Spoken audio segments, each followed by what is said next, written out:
Ucrânia do século XVII. Perto da casa, há um pomar de cerejeiras, e as meninas que passam cantam, enquanto os besouros zumbem sobre as cerejeiras. Que tempo maravilhoso para se viver. Ei, o poder polonês está restringindo à força os direitos da Igreja Ortodoxa, e provavelmente você terá que pagar impostos aumentados ao seu estado. E já há várias décadas você tem sido alvo de invasões tártaras vindas do sul. Que tempo horrível para se viver. Após a dissolução da Rússia de Kiev por formação de estados estrangeiros, a maior parte das terras da Ucrânia caiu sob o controle do Grande Ducado da Lituânia. Após a União de Lublin em julho de 1569, os dois estados se uniram na República das Duas Nações. Na prática, foram os poloneses que decidiram o destino do estado. O contrato iniciou a catolicização forçada. Os representantes locais do poder tornaram-se os nobres poloneses, ou pessoas leais a eles, e o ucraniano comum estava oprimido em seus direitos e limitado em seu ofício e comércio. E sabe de uma coisa? Que se danem vocês. Estamos indo para o campo selvagem. E os ucranianos começaram a se dirigir para o campo selvagem. Era uma região pouco povoada no leste da Ucrânia, onde o poder polonês estava presente, mas, ao contrário das regiões ocidentais, era muito mais fraco, o que apenas atraía o povo ucraniano humilhado com essa liberdade. Agora vamos nos dedicar à agricultura e à pecuária. Ninguém vai nos atrapalhar. Isso é liberdade de verdade. Oi, pessoal. Você é tártaro, né? Sim, você vai levar jovens garotas e rapazes como prisioneiros, né? Sim, e você provavelmente vai me capturar, né? Sim. E sabe o que... Que se danem vocês, nós vamos nos defender. E eles começaram a se defender. Devido aos constantes ataques dos tártaros, eles tiveram que se dedicar à autodefesa, e com o tempo, os ucranianos adquiriram experiência em batalhas. O poder polonês estava cansado dos constantes ataques do sul, e foi tomada a decisão de criar organizações com os guerreiros ucranianos que lidariam exatamente com esses ataques. Foi assim que o cosaco ucraniano se desenvolveu. Depois de tempo, os cossacos se tornaram uma força poderosa que, em ataques a estados vizinhos, começaram a servir sob a coroa do próprio rei, e até foram mercenários em outros conflitos europeus. Na aldeia de Subotiv, nasceu um menino em uma família de cossacos, de uma pequena nobreza, mas eles o chamavam de Bogdan Khmelnytsky. O pai de Bogdan, Mikhailo Khmelnytsky, era cosaco e suboficial de Chigirin, enquanto a mãe vinha de uma família de cossacos. Desde a infância, ele foi educado nas tradições cossacas, e após obter educação no colégio jesuíta em Lviv, ingressou no cossacado. Durante uma das batalhas perto de Moscovo, ele salvou pessoalmente o rei polonês Władysław IV. A propósito, acredita-se que Bogdan era um admirador do rei e o respeitava profundamente. Durante a Guerra Polaco-Otomana em 1620, ele participou da Batalha de Secora junto com seu pai. Vamos, rapazes, precisamos proteger nossas terras do Império Otomano. Vamos lutar pelo espírito da nossa terra. A propósito, nosso espião informou que as forças otomanas superam as nossas em 4 vezes. Que confusão! Os otomanos derrotaram as forças polaco-cossacas, e Bogdan e seu pai foram capturados em Istambul, mas após a batalha, Mikhailo, ou seja, o pai, adoeceu e estava à beira da morte. Meu filho, que seu coração sempre bata pela Ucrânia livre, por sua dignidade e independência, cuide da nossa terra como se fosse seu tesouro mais precioso, e que sua alma esteja sempre cheia de força e determinação. Lembre-se de que somos cossacos, nossa vontade não será dominada, e o destino está em nossas próprias mãos. Viva, meu filho, viva para a glória da Ucrânia! Está bem, pai. Eu serei um cosaco digno. E nesse momento, Bogdan começou a pensar de forma diferente. Ele aprendeu perfeitamente o turco e o tártaro, e graças a isso, serviu por 2 anos como tradutor em uma galera otomana. Ele apenas aprimorou ainda mais a arte de fazer guerra, e sob a influência dos otomanos, aceitou o islamismo. Espere, sério. Bem, o cronista Mehmed Sinai escreve que é assim, mas provavelmente é apenas uma lenda. Em 622, ele escapou da cativeiro otomano e foi registrado entre os cossacos. No final da década de 20, ele participou das expedições dos zaporosianos contra otomanos e conquistou os subúrbios de Istambul. Bogdan voltou para casa, deixou o cabelo crescer em belos cachos e se casou com Anna Sumkivna, mas ela morrerá. E mais tarde ele se casará com Olena. Khmelnytsky continuou sua carreira como cossaco. Ele serviu no regimento de Shahirin nas expedições cossacas contra tártaros e exército da coroa. Durante as revoltas cossacas contra domínio polonês entre 30 e 38 anos, ele lutou com rebeldes e foi secretário-geral. Após derrota, promovido a centurião. Assim, Bogdan Khmelnytsky tornou-se cossaco respeitado e parte da alta nobreza cossaca. Depois das revoltas cossacas, o poder polonês reprimiu severamente qualquer manifestação cossaca e, pela ordenação de 638, todos os antigos cossacos registrados, exceto os 6.000 do registro, se tornaram servos. A autonomia dos zaporosianos foi liquidada, e eles se tornaram completamente dependentes da coroa polonesa, e os cossacos comuns eram obrigados a realizar todo tipo de trabalho e a pagar impostos pesados. Essa política ajudou a acalmar os cossacos, e os próximos 10 anos entrarão para a história da Polônia como a Era da Paz Dourada. Enquanto isso, Bogdan Khmelnytsky dedicou seus anos seguintes à sua propriedade na aldeia natal de Subotiv. Por causa de suas opiniões, ele tinha muitos inimigos entre a nobreza polonesa. Um deles era o subprefeito de Shijirin, Danilo Chaplinsky. Bogdan, o almoço está pronto, você pode comer. Desculpe, meu amor, estou cuidando dos meus assuntos cossacos. O serviço chama... Olhem para mim. Eu sou Bogdan Khmelnytsky, o cossaco mais incrível. Fiquei até enojado. Quem é você? Eu sou Danilo Chaplinsky. Por ordem do rei polonês, estou levando tudo isso. É este o porco do Bogdan? Sim. Estou levando eles. É a roupa dele. Sim. Eu estou levando... Você é a esposa dele. Sim. Levando você é o filho dele. Você vai me levar... Não.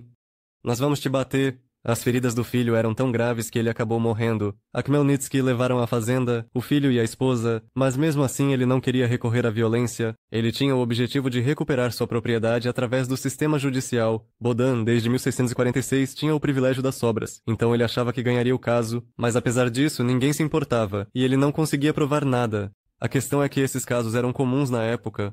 Os cossacos sofriam da nobreza, e Khmelnytsky não é a única vítima. Além disso, a opressão crescente pelas autoridades polonesas só aumentava, ignorando o reconhecimento da Igreja Ortodoxa. A catolização da população estava em andamento. Foram impostas restrições à educação e ao uso da língua ucraniana. Os camponeses comuns sofriam com o aumento dos dias de trabalho forçado, e os cossacos estavam à beira da eliminação de seu status após a ordenação. Khmelnytsky teve que visitar pessoalmente o rei e contar a ele sobre seu problema. Escute. Você sabe que eu te amo e te respeito. Nós temos muitas ideias em comum, mas o país está um pesadelo. Os ucranianos não são levados a sério de jeito nenhum. Por favor, faça algo com os nobres. Sim, para que eles se levantem e sejam derrubados. Bogdan, eu os odeio também. Mas eles são tão poderosos no país que eu não posso fazer nada. Embora vocês sejam tipo guerreiros e tenham mosquetes com sabres, vão resolver seus problemas sozinhos. Isso significava uma coisa: Khmelnytsky tinha que lutar contra os nobres poloneses. Na verdade, provavelmente ninguém esperava que Bogdan se tornasse tão grandioso. No final de dezembro de 1647, Bogdan Khmelnytsky, 400 cossacos, partiu para Zaporizhzhia. 24 de janeiro, capturou todos os barcos e suprimentos, tomou a fortaleza na Sich. Muitos cossacos, servindo sob a coroa, mudaram-se para o lado de Bogdan. Sim, irmãos cossacos. Hoje estamos em uma encruzilhada da história. Temos a chance de mudar o destino da nossa Ucrânia, torná-la grande, forte e independente. Reconheçam-me como Hetman, e vamos lutar pela honra da liberdade da Ucrânia. Que nossas espadas sempre protejam nossos entes queridos e nossa liberdade. Eu os convoco a me apoiar neste caminho. Caminho da liberdade, dignidade e glória. Vamos nos colocar ombro a ombro como verdadeiros filhos da nossa Mãe Terra, e juntos venceremos nosso inimigo comum.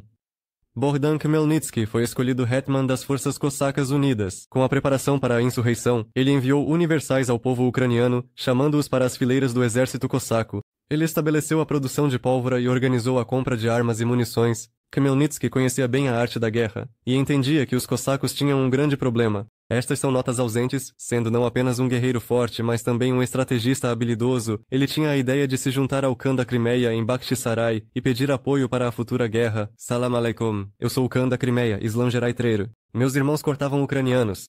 Meu pai cortava ucranianos. Meu avô também cortava ucranianos. Diga, o que eu vou fazer com você? Wa alaikum salam, irmão.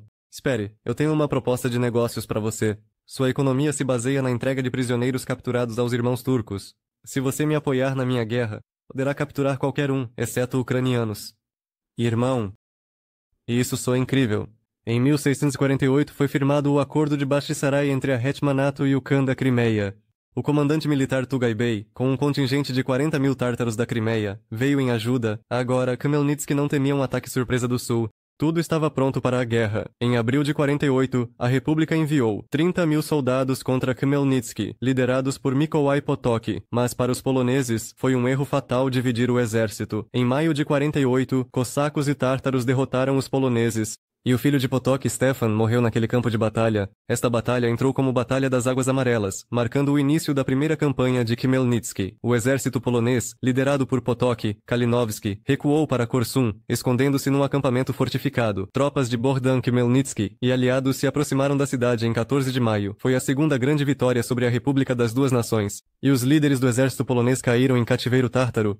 Bohdan emitiu anuários para os ucranianos, convocando-os a se levantarem contra o domínio polonês. Foi bem sucedido. No final de setembro, os rebeldes libertaram a maior parte da Ucrânia. Quando o exército polonês ia marchar ao Dnipro, Khmelnytsky seguiu para o oeste. O exército polonês, Potok, e o exército aliado de cossacos e tártaros, Khmelnytsky, começaram a batalha perto da cidade de Pilevtsi.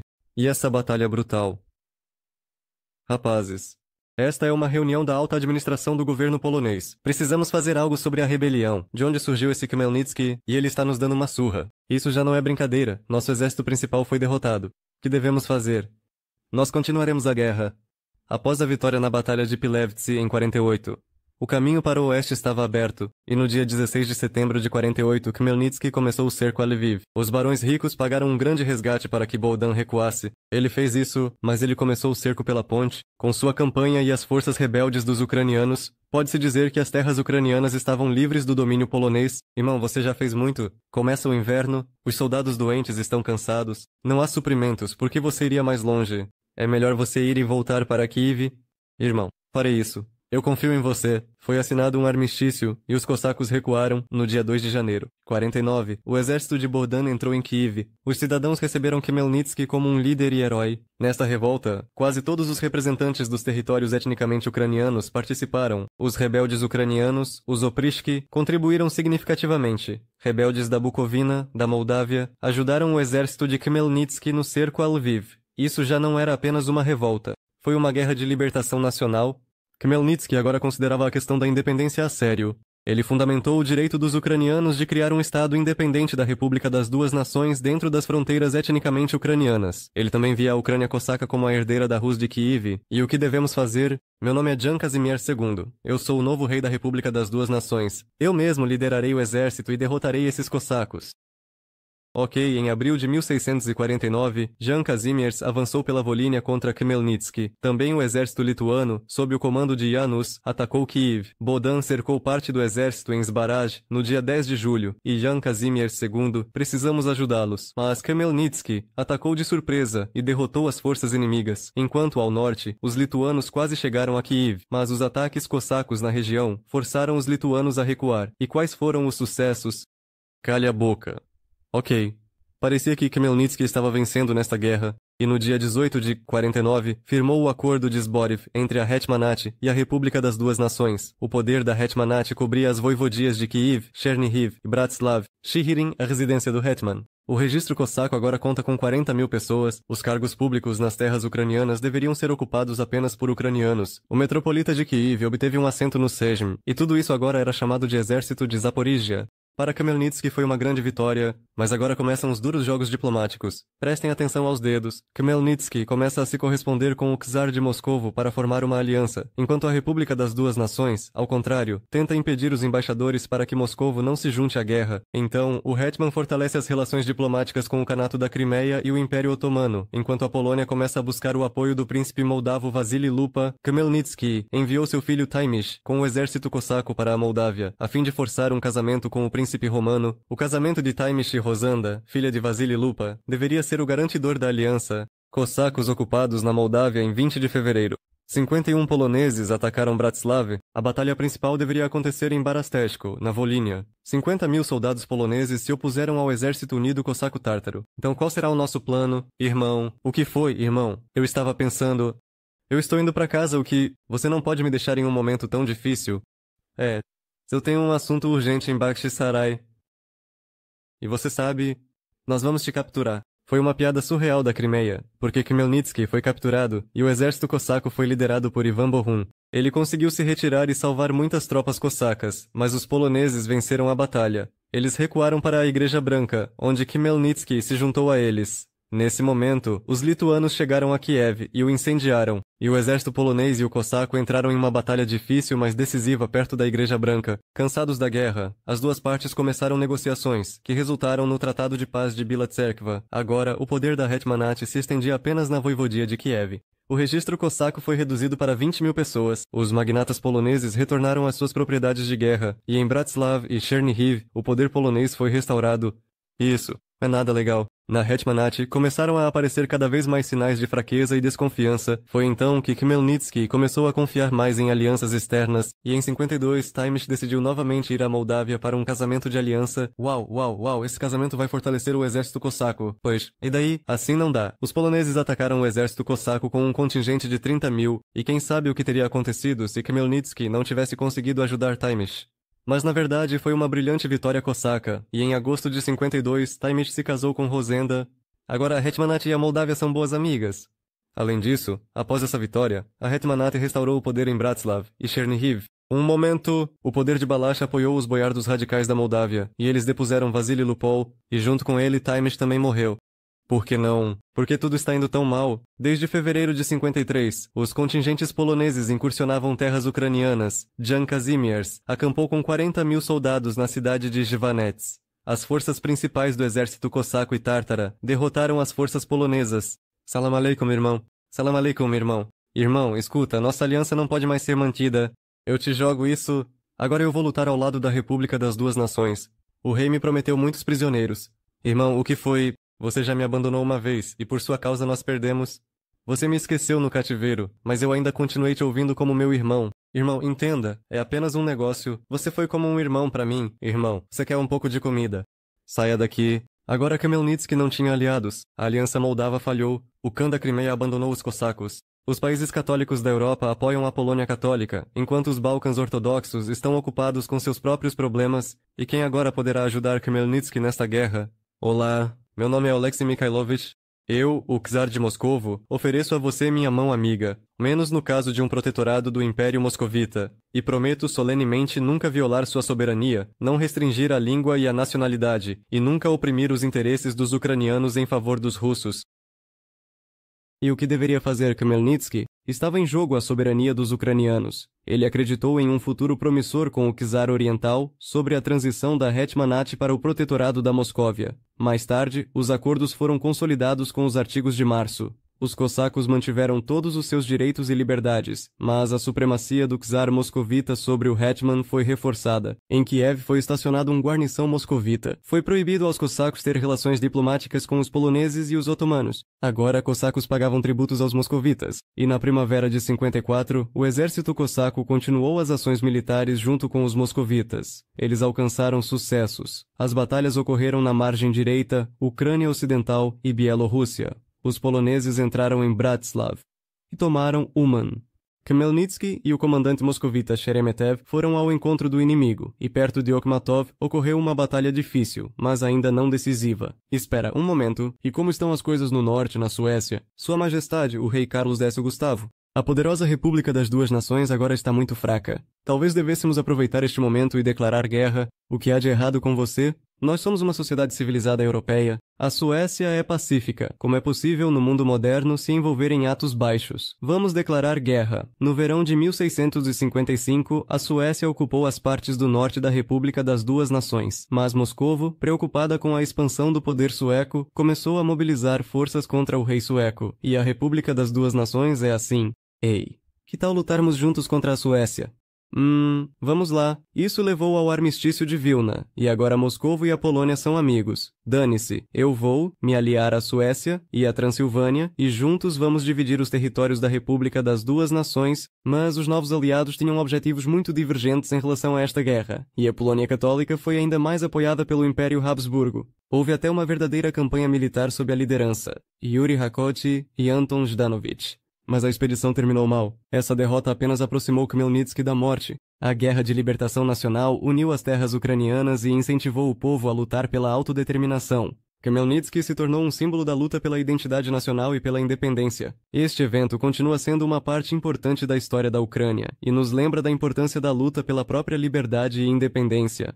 A questão era quem seria o Hetman após a morte de Bohdan. E muitos apoiaram Yuri Khmelnytsky, segundo filho de Bogdan Khmelnytsky. Meu filho, lembre-se que seu coração sempre bata. La Ucrânia livre. Por sua dignidade e independência, cuide da nossa terra como se fosse seu tesouro mais precioso. E que sua alma esteja sempre cheia de força e determinação. Lembre-se de que somos cossacos. Nossa vontade é indomável, e o nosso destino está em nossas próprias mãos. Viva, meu filho! Vá para a glória da Ucrânia. Está bem, pai. Eu serei um cossaco digno.